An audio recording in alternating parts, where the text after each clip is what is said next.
მინდა რომ ჩემი სახელი და გვარი პირველ რიგში ასოცირდებოდეს სანდოობასთან, მინდა რომ ასოცირდებოდეს ხარისხთან და მინდა რომ ასოცირდებოდეს რაღაცა ისეთ სტანდარტებთან,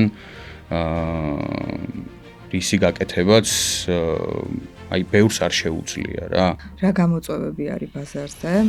საქართველოში იქნება თუ საზღვარგარეთ, ამ მიმართულებით და შენ რა გადაწყვეტილებებს თავაზობ?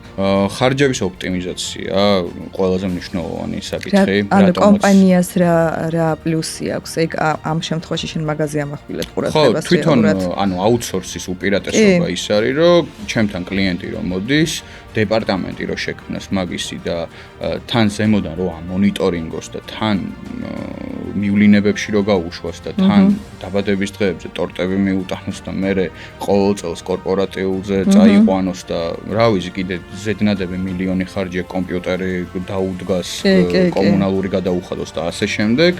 ანუ იმ მონიტორინგის ძალისხმევას რო თავი დავანებოთ ფინანსურ ნაწილზე რო ვილაპარაკოთ მარტო დაახლოებით მაგის ნახევარი უჯდებათ ბევრად უფრო კარგი ხარისხით და მიუკერძოებელი რეპორტის მიღება, ვიდრე შიდა თანამშრომლად. მე უყურებ აუთსორს როგორც ადამიანს რა, ანუ როგორც მექნებოდა მე ან მარიამთან შენთან შეხება, ეგრე მექნებოდა შენ კომპანიასთანაც შეხება და ანუ ცოცხალი ურთიერთობაა რა, აი ერთადერთი ქართული კომპანია ვარ ბაზარზე, რომელიც მარტო ინვენტარიზაციას აკეთებს. თუ რა სარგებლის მოტანა შეუძლია რეალურად აუთსორს და რა სხვაობა არის მაგალითად აუთსორსსა და სტანდარტულ მომსახურებას შორის? ისე ზოგადად ვფიქრობ, რომ აუთსორსი